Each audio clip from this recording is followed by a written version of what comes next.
রাজ্যে গেরুয়া ঝড়ের আতঙ্কে থরহরিকম্পন বাংলাদেশ সংসদ ভবনে। এই বাংলাদেশে শরণার্থীদের ঢল নামানো হতে পারে সেই ধরনের চক্রান্ত আশেপাশে চলছে। মাননীয় স্পিকার, বিভিন্ন জায়গায় রোহিঙ্গারা অলরেডি চলে এসেছে। আবার আমাদের প্রতিবেশী দেশ থেকে আবার যে মুসলমানদেরকে বের করে দিয়ে আমাদের দেশে শরণার্থী হিসেবে ঢল নামানো হবে না, তার কোনো গ্যারান্টি নেই। বিজেপি জিতলে হাজার হাজার শরণার্থী ঢুকবে, দাবি বাংলাদেশ সাংসদের। আতঙ্ক বাংলাদেশ জুড়ে। বিস্তারিত দেখুন। 2026 সালের পশ্চিমবঙ্গ বিধানসভা নির্বাচনের বুথ ফেরত সমীক্ষা বা এক্সিট পোল প্রকাশিত হতেই তার আঁচ গিয়ে পড়েছে আন্তর্জাতিক সীমান্তে। রাজ্যের নির্বাচনী ফলাফলের সম্ভাব্য চিত্র দেখে উপর বাংলা অর্থাৎ বাংলাদেশের তীব্র উদ্বেগ। বাংলাদেশের সংসদ মহলে আশঙ্কা প্রকাশ করেছে যে এই রাজ্যে যদি ভারতীয় জনতা পার্টি ক্ষমতায় আসে তবে তার প্রভাব বাংলাদেশের বড় শরণার্থী সংকট তৈরি হবে। পশ্চিমবঙ্গের বিধানসভা নির্বাচন সবসময় বাংলাদেশের জন্য অত্যন্ত গুরুত্বপূর্ণ। ভৌগোলিক অবস্থান, এক ভাষা, এই রাজ্যের এবার ধর্মের কারণে ভোট, মুসলমানদের ভীত সন্ত্রস্ত বোধ হওয়া এবং সাংস্কৃতিক কারণে পশ্চিমবঙ্গের ক্ষমতার রদবদল ঢাকার উপর সরাসরি প্রভাব ফেলবে। সম্প্রতি প্রকাশিত কয়েকটি বুথ ফেরত সমীক্ষায় রাজ্যে বিজেপির শক্তিবৃদ্ধি বা সম্ভাব্য জয়ের ইঙ্গিত দেওয়া হয়েছে। এই খবর সামনে আসতেই বাংলাদেশের সংসদীয় এবং রাজনৈতিক মহলে অস্থিরতা শুরু হয়েছে। বাংলাদেশি সাংসদের দাবি অনুযায়ী বিজেপি নির্বাচনী ইস্তেহার বা নাগরিকত্ব সংশোধনী দুটোতেই সিএ এবং এনআরসি সংক্রান্ত অবস্থান বাংলাদেশে নতুন করে উদ্বেগের কারণ হয়ে দাঁড়াবে। এমন একটা রিজিয়নে, আঞ্চলিক একটা অবস্থায়, পৃথিবীর এমন একটা স্থানে আমাদের অবস্থান যেখানে আমরা অনেকগুলো বাস্তবতার সঙ্গে আমরা জড়িয়ে আছি।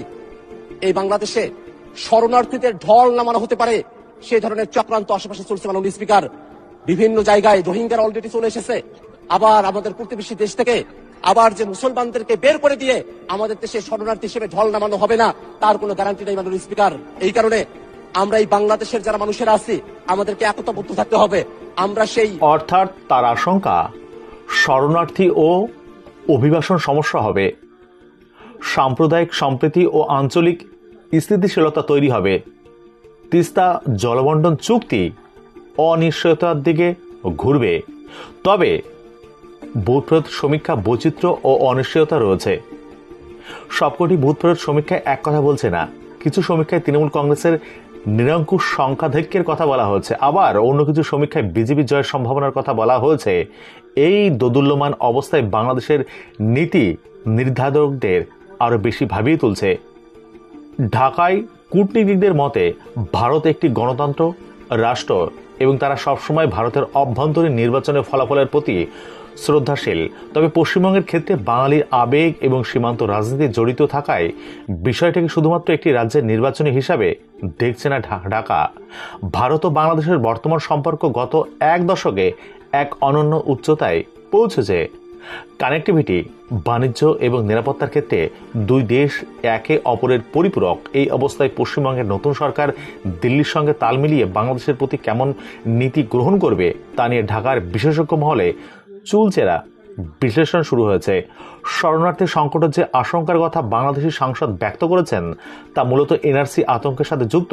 তার মতে 2026 সালের এই নির্বাচন শুধুমাত্র পশ্চিমবঙ্গ নয়, বরং দক্ষিণ এশিয়ায় ভৌ রাজনীতির মোড় ঘুরিয়ে দিতে পারে। সব মিলিয়ে পশ্চিমবঙ্গের বুথ ফেরত সমীক্ষা এ কেবল ভোটারদের চিন্তাই নয়, বরং তা আন্তর্জাতিক উদ্বেগের কারণ হয়ে দাঁড়িয়েছে।